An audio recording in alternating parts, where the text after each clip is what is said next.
My name is Madison Clark. I'm 34, a single mom, and an ICU nurse. And on New Year's Eve, my own mother managed to turn what was supposed to be a simple family dinner into the exact moment I realized our relationship was never going to recover. We were halfway through dessert at her shiny new suburban house. Everyone was pretending to be relaxed, the TV humming in the background as it counted down to midnight, when she suddenly stood up, raised her glass, and announced, loud enough for the entire dining room to hear, "We're not babysitting your kids anymore." The room went silent. My fork froze halfway to my mouth. My girls looked from me to her, clearly waiting for the punchline. It never came. She folded her arms and repeated it slower, firmer, like she was issuing a press release. "No more babysitting. No more late nights. No more being your backup plan." I felt the heat creep up my neck, but my voice stayed calm when I said, "Seriously, Mom?" Then I added, "So no more middle-of-the-night rides to the doctor. No more grocery runs. No more fixing things around the house.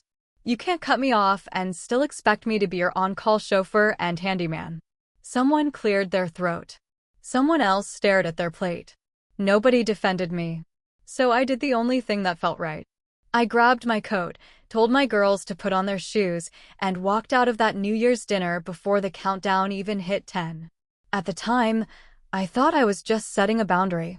I had no idea that when I woke up the next morning, my phone would be blown up with 48 missed calls, or that one comment I'd eventually leave online would flip my entire family upside down.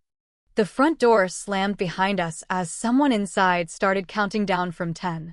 I could still hear muffled cheering when the ball dropped on TV, but out in the driveway it was just cold desert air and the sound of Haley sniffling as she struggled with her jacket zipper.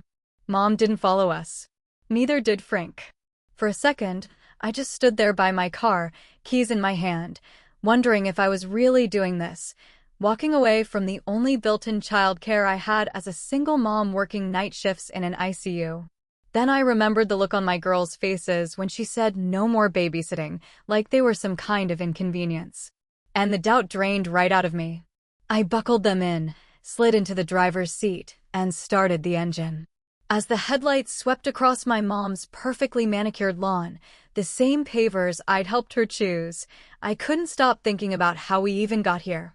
For months, I'd been driving 30, sometimes 40 minutes outside Phoenix after 12-hour shifts, taking her to heart appointments, walking Costco aisles with her, fixing insurance and pharmacy mix-ups because those online portals confuse me, honey. I spent my rare weekends tearing up concrete in that same backyard, painting fences, handling HI emails so she wouldn't get fined. The deal was simple. I helped her keep her new retired life running smoothly. And in return, she watched Haley and Sophie when my schedule went sideways. It wasn't charity. It was supposed to be family helping family. She's the one who turned it into a transaction the moment she stood up and revoked her side of it in front of everyone. As we exited the subdivision, I caught Haley's eyes in the rearview mirror. She was blinking hard, trying not to cry. "Is Grandma mad at us?" she asked. I swallowed the lump in my throat. "No, baby. Grandma isn't mad at you. She's mad at me, and she doesn't know how to say it without hurting other people." Sophie kicked her little boots against the car seat. "Did we do something wrong?" I took a breath. "You did nothing wrong. Sometimes grown-ups say cruel things because they're tired, jealous, or stuck in old habits. That doesn't make them right. My job is to make sure you know you are never a burden to me." By the time we reached our apartment, the streets were almost empty. A few leftover fireworks popped in the distance. I reheated mac and cheese, poured sparkling juice into mismatched mugs, and we watched a replay of the New York countdown on my tiny TV. Haley leaned into my shoulder. Sophie curled against my side. As we whispered "Happy New Year" to each other, it hit me, maybe starting the year with just the three of us wasn't a loss. Maybe it was the first clean break from a pattern that had been choking me for years. I just didn't know yet how much that break was going to cost my mother. The first thing I heard on New Year's morning was my phone buzzing on the nightstand like it was trying to drill through the wood. My head was thick from too little sleep, and for a second I thought it was the hospital calling me in for an emergency shift. Then I saw the screen. 48 missed calls. Most from Mom. Some from Frank, a few from the house phone, and several from my Aunt Denise. My nurse brain kicked in immediately. Heart attack, false stroke. Something had happened after we left. I called Mom back. She picked up on the second ring. Her voice wasn't weak. It wasn't sick. It was furious. "You need to come out here, Madison. We need to talk." I exhaled slowly. "Are you okay? Are you hurt? Is your heart?" She cut me off with a sigh. "I'm fine. Just get in the car. This can't wait." The tone sounded less like a worried mother and more like a supervisor calling an employee into the office. I glanced at my girls still asleep on the pull-out couch. Part of me wanted to ignore her. Another part knew this would only get messier if I didn't face it. So I threw on jeans and a hoodie, left Haley a note, and drove back toward the suburbs with a knot in my stomach that had nothing to do with caffeine. When I pulled into the driveway, the house looked exactly the same. No ambulance. No neighbors. Just a quiet street and a shiny front door. Inside, Mom sat at the dining table, makeup done, hair perfect. Frank sat beside her, gripping a mug of coffee like armor. Across from them sat Aunt Denise, hands folded, lips pressed tight. It didn't look like an emergency. It looked like a tribunal.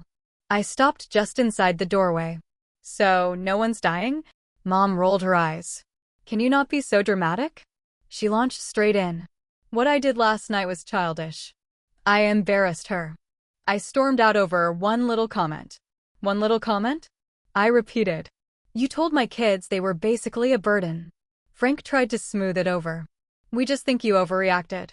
Your mom's done a lot for you." And there it was. The guilt ledger. From that moment on, everything changed. Exactly. After everything Dad put me through, who was there babysitting, cooking, helping me find this job, watching the girls? And I repay her by threatening to cut her off from doctor appointments and groceries because I finally set a boundary? My jaw clenched. "You didn't set a boundary," I said. "You dropped a grenade. You could have pulled me aside any other time and said you needed to cut back. Instead, you announced it in front of my kids and half the family like it was some kind of toast." Denise shifted quietly. "Maggie, you have to admit, that was harsh. It sounded a lot like how you used to talk to Madison as a kid." Mom's eyes flashed. "Don't start, Denise. This is between me and my daughter." She turned back to me, leaning in. "The point is, you still have responsibilities as my child. I'm older now. I can't drive myself to cardiology. I can't haul groceries. You don't get to withdraw all that just because your feelings are hurt." I stared at her. "Let me get this straight. You want to be done watching my kids, but you still expect me to drive 40 minutes each way whenever you need something, fix whatever breaks, argue with the HOA, handle your medical stuff online, because that's a boundary? That's a one-way street. That's not family. That's exploitation." Mom snapped. "Parents take care of children, then children take care of parents. You owe me." The word "owe" hit something raw. All those sleepless drives, all the canceled plans, every swallowed insult, they lined up in my mind like receipts on a counter. I looked at Denise. She met my eyes and gave the tiniest nod, like she understood. I turned back to my mother. "No, I do not owe you rides. I do not owe you free labor. I do not owe you my kids' feelings as payment for your convenience. You made it very clear last night you don't want to be part of my support system anymore. So I'm taking you at your word." Her face went blotchy. "So what, you're just going to abandon your mother now that she's old?" "I'm not abandoning you," I said. "I'm telling you that starting today, I am no longer your chauffeur or handyman. If you need to get to the doctor, call a neighbor, an Uber, whatever. If you want someone to fix your fence, hire them. I am done being the only one sacrificing." The room went so quiet I could hear the fridge humming. Frank opened his mouth like he wanted to argue, then closed it. Denise stared at her hands. Mom looked at me like she didn't recognize me. "You cannot be serious." "Watch me," I said. And for the second time in 24 hours, I walked out of her house. This time without the kids, without the guilt, just a strange, cold certainty that I had finally cut the cord she'd been using to pull me back. The first few days after that second walkout were oddly quiet. I returned to night shifts, alarms, charts, and families in ICU waiting rooms. For the first time in months, I wasn't calculating detours to my mom's house or checking which pharmacy she'd need me to fight for. Then the messages began. At first, short, almost polite. Madison, I'm sorry if I hurt your feelings. Can we talk? Then, I miss the girls. Let me see my granddaughters. I stared at the phone, thumbs hovering. She wasn't apologizing for what she said. She was apologizing for my reaction. I replied once, I am not keeping them from you, but we are taking a break until I know you can be kind to them. That's all. The next morning, another text. Fine, I'll babysit sometimes, but you still need to drive me to appointments. I can't do all this alone. There it was again, the trade, the negotiation. My time, my energy, my kids. She still expected it to be a currency she could barter with. I didn't answer. Over the next week, the messages swung like a pendulum, guilt one day, martyrdom the next. After all I've done for you, this is how you repay me. Then, don't worry about your old mother, I'll figure it out. Then came the flying monkeys, relatives who only had half the story. Your mom called me crying, Madison. She says you told her to handle her health alone. You know she had that heart scare last year. I stayed calm. Mom is a grown woman. She decided my kids were too much for her. I'm taking her seriously. She can use the same apps I used to get her where she needs to go. Some relatives got it, some didn't.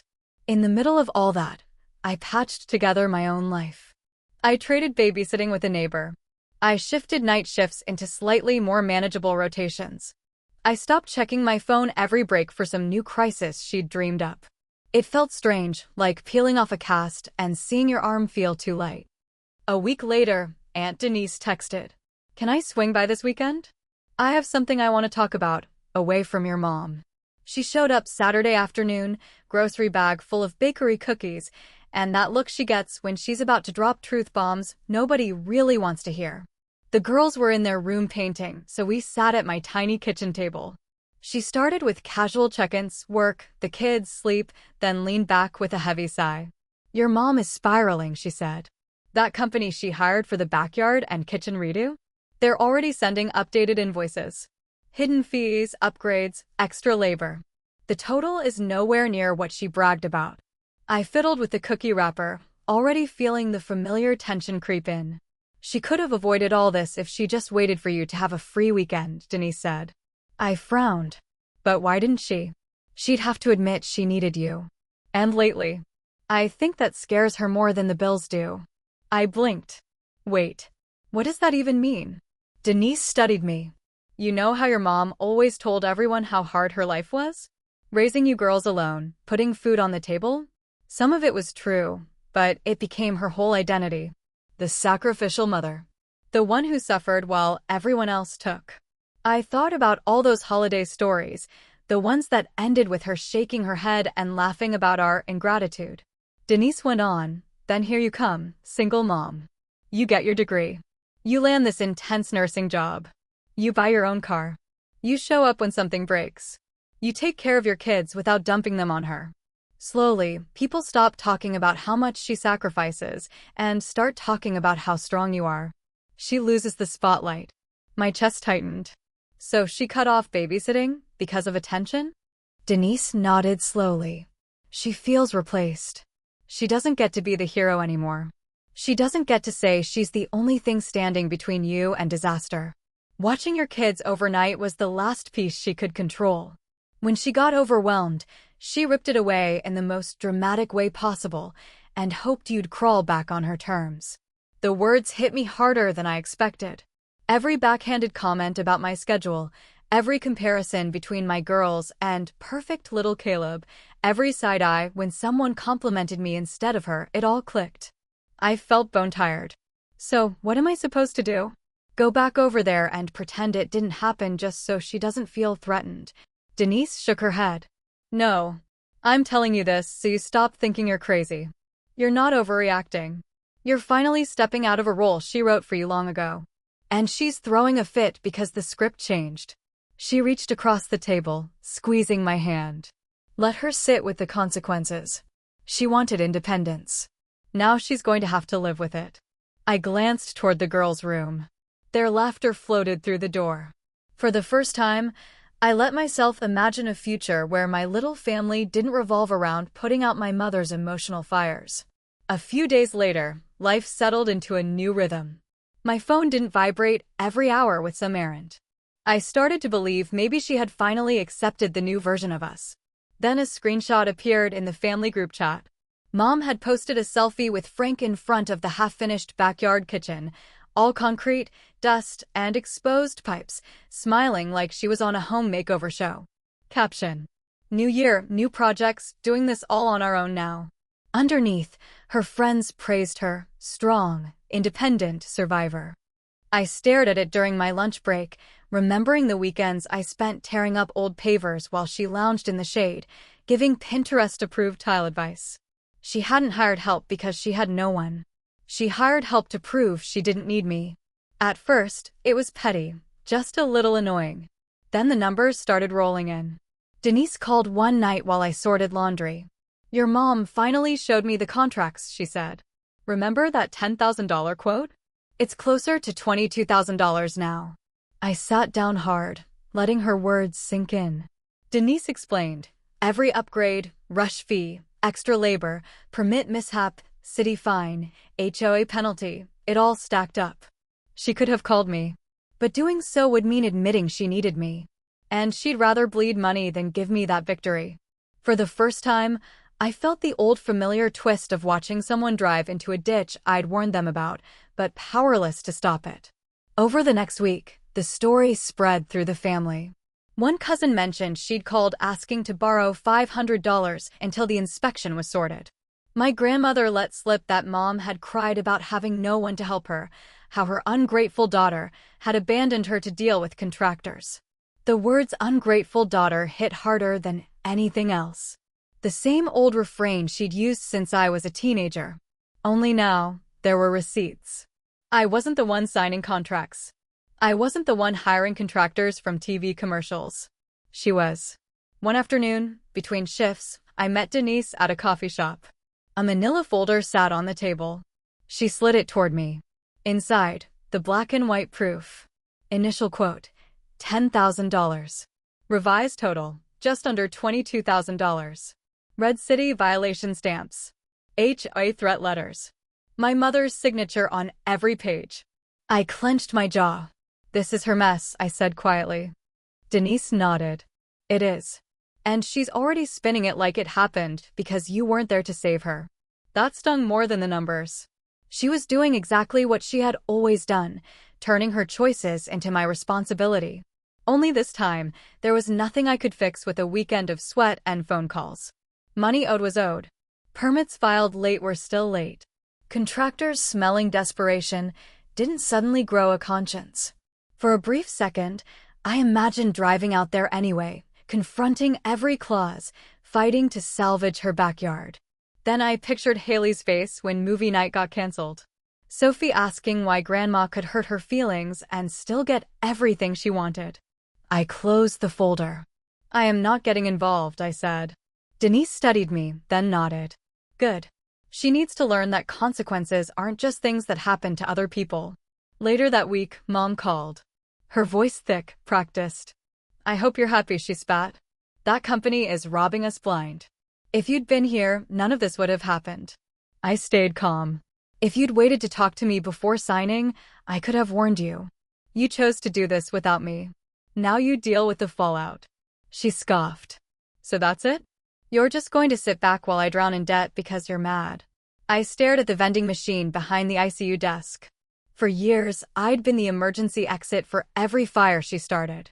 But I wasn't holding the lighter. "I'm not sitting back," I said quietly.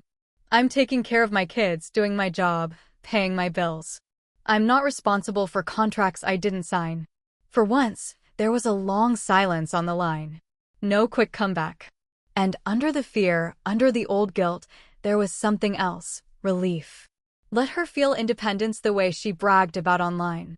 Let her live with the mess she created. 2 weeks later, Mom's messages changed tone. No guilt trips, no rage.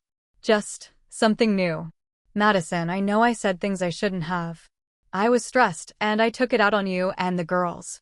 Can we please meet and talk like adults?" I stared at the screen 3 times, almost unwilling to trust it. For once, there was no immediate blame, no pivot to everything I'd done wrong. Rare moments like this don't come often with her. I typed back, "Short coffee, public place, no arguments in front of the girls." She agreed almost instantly, too fast, maybe suspicious, but I didn't overthink it. We met on a Sunday afternoon at a cafe halfway between my apartment and her suburb.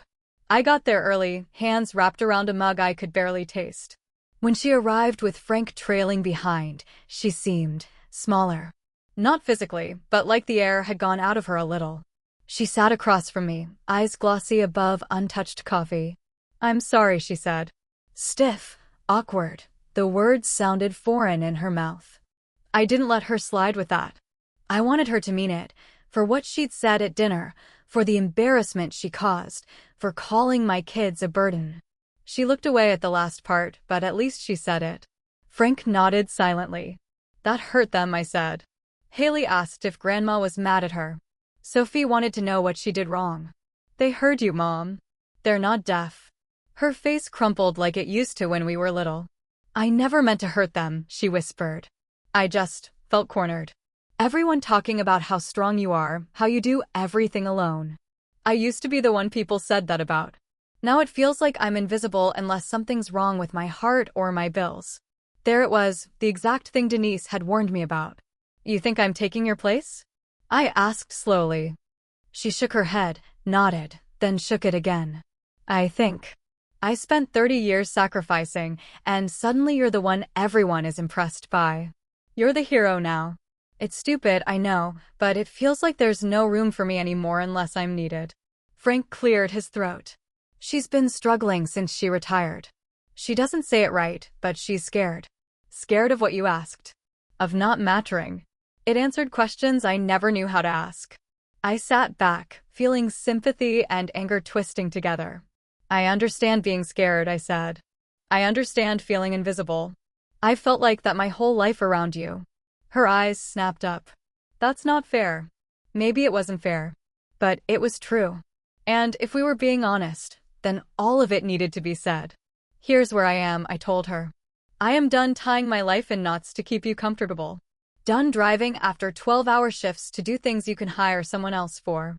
Done letting my kids be collateral damage in your feelings about your life. If you want a relationship with me and with them, it has to look different." I held up a finger. 1. You don't get to call my kids a burden ever again. Not even as a joke. If you're overwhelmed, you say so. You don't dump it on them. Second finger. 2. Babysitting is not a bargaining chip. If you're too tired or don't want to watch them, you say no. If you say yes, you do it without keeping score. That's the only way it works. Third finger. 3. I am not your chauffeur or handyman anymore. I'll help when I genuinely can and when I choose to, not because I'm guilted into it. You have other options: friends, neighbors, church people, ride services. Use them. She opened her mouth, probably to argue that family doesn't work that way, but she stopped when she saw my face. Frank spoke instead. "That sounds reasonable. Maggie, we can figure out other ways to get around. Your life cannot depend on Maddie being on call forever." Mom stared at her hands, then quietly asked, "So, what do I get?" "You get chances to be a grandmother," I said. "Not by right, but by choice. If you respect boundaries, if you're kind to my daughters consistently, I'll bring them over sometimes. Bake with you, watch movies, plant flowers. Whatever you want. But cross the line and I will pull back. No blow-ups. No screaming. Just done." The words hung between us. For once, she didn't argue. She sat very still, then nodded once, sharp and small. "I will try," she said. It wasn't a promise. Not a miracle transformation. But it was the closest thing to accountability I had ever heard from her. We finished coffee in uneasy silence, talking around safer topics: school, work, weather. When I left, she hugged me stiff, quick, like she wasn't sure if she was allowed. On the drive home, I expected that familiar wave of guilt to crash over me. It didn't. Instead, there was a fragile sense of peace. We hadn't fixed everything. We just built a fence around the damage and agreed not to cross it. I let the girls decide when to visit. When Haley said she was ready to see Grandma again, I took them for a short Sunday visit, stayed as long as they wanted, and left before anyone got tired. For a little while, it looked like this new version of family might actually work. What I didn't know. Mom was still clinging to her old script, in one place I hadn't thought to check, online. It started with a notification I almost ignored. Someone tagged me in a post in our private family Facebook group. Mom had posted a selfie with Frank in front of the finished backyard kitchen. Lights glowing, stone countertops, the works. Caption: after a rough year, we finally did it, all on our own. No help, no handouts. Just two old folks figuring things out. Underneath, relatives praised her, strong, independent survivor. The same old story, abandoned mother, ungrateful daughter, updated for social media. I could see the lie. I thought about letting it go, but then I pictured Haley's face when Mom called my kids too much. I remembered the 48 missed calls, the way she kept trying to pull me back into her role as rescuer. My hands stopped shaking. I opened my photos, pulled up a shot of me covered in dust, ripping up her backyard, and a screenshot of the old text where she'd spelled out the babysitting deal in her own words. If you help us get this place fixed, we will watch the girls whenever you need. Family takes care of family. Under her post, I replied with the two images. The yard looks amazing, Mom. Just to be clear, it wasn't all on your own. I spent months driving out after 12-hour ICU shifts to tear up concrete, handle HOA issues, and pick materials. You offered babysitting in return. When you stood up on New Year's and said you were done watching my kids, you ended that deal. I chose not to fix the rest because you made it clear you didn't want me as family, just free labor. I wish you had told the whole story here. I hit post, set my phone down. Notifications exploded almost immediately. Aunt Denise liked it. Monica, the cousin with Caleb, confirmed she'd heard the same agreement months ago. Then someone dropped a screenshot of the thread into the wider family group. Suddenly, people started speaking up. My grandmother pointed out Mom had borrowed money claiming no one would help her, without mentioning she had pushed me away. An uncle said this wasn't the first time she refused advice, then demanded rescuing. Monica called her out publicly for comparing her perfect son to my girls. For once, I didn't jump in to calm anyone down. I just watched. Mom deleted her post. Then messaged me. I hope you're satisfied. You turned my family against me. I replied, I didn't turn them against you. I just stopped covering for you. What they do with the truth is on them. Later, Denise told me Grandma quietly paused the financial help she'd been sending Mom. Maybe it was time Maggie sat with her own choices. A few relatives removed Mom from smaller chats she dominated. Not dramatic exile, just gentle distance from the drama she used to control. That night, after tucking in the girls, I left the family group and turned off notifications. I answered messages only from people who actually showed up for us, the neighbor who traded babysitting, the coworker who swapped shifts, the moms who offered rides. Sitting in the dim light, I realized this was my real revenge. I had told the truth publicly, refused to go back to my old role, and chose boundaries over guilt, my daughter's safety over my mother's comfort. Family isn't a free pass to be cruel. Sometimes the most powerful revenge is simply walking away from a toxic script, building something healthier with people who actually care, and letting the ones who tried to break you live with the fact that you turned out okay without them.